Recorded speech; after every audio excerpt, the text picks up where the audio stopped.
my welfare story. My parents split up, as I said. Our dad abandoned us. My mother applied for her housing. As I said, it took a while. Went to the 5 different high schools and then split our family apart. I started working at 16, initially at McDonald's, and then I moved to Walgreens. And as I mentioned, my mother went back to school, but it didn't really help. She tried to get a job eventually when she got one, and we just were worse off than when we were on benefits. So we moved back to a lower wage job because it was hard to afford food and gas, and the rent was higher, and both of us working wasn't enough. It was not enough. Like, we were still just always making it. So I also mentioned in 2015 I was on in New York, and I was also on it in Texas. Currently, when I started working part-time after I got out of the Army, I couldn't work for a few years.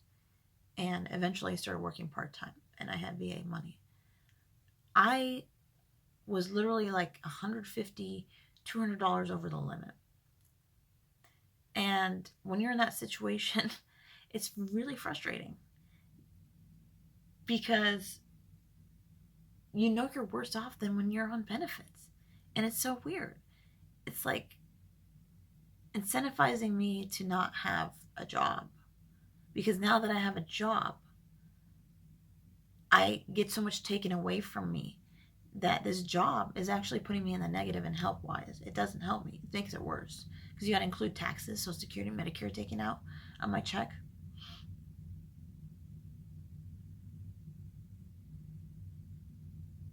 Because when you're not on assistance, there's not a lot of special things available that some people don't think of.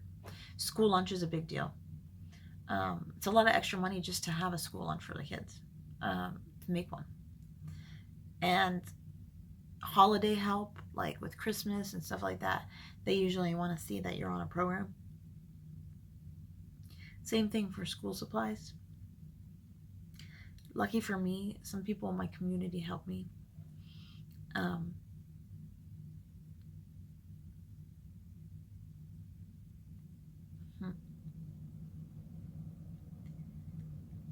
I also tried to get a VA increase because of all these things. Obviously, I struggled to go back to work. I struggled to do too many classes. I'm struggling right now in work. I honestly know that I should have been working just mostly on my recovery, but I didn't have that opportunity. And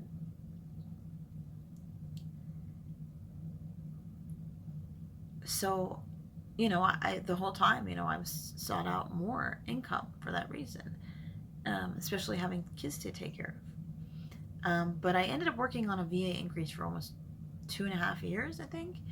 And it come to find out, like near the end, I did not even get a second eval because my doctor wasn't writing notes.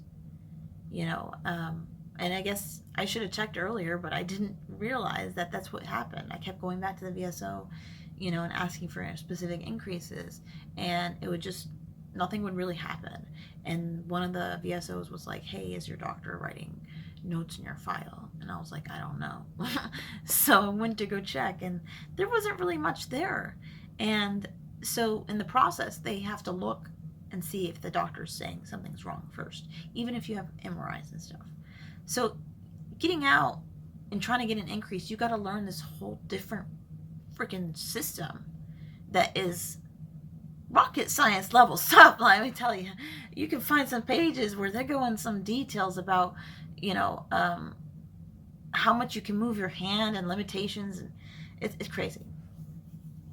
I also tried to get Social Security. I called around to a lot of different places, and even with my pretty high percentage of VA income and multitude of more than 2 or 3 injuries, a lot of them didn't want to accept me because I was only, I'm only 30 years old.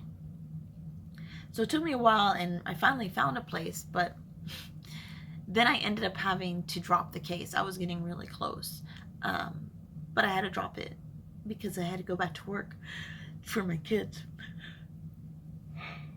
Oh my god. I went on and on.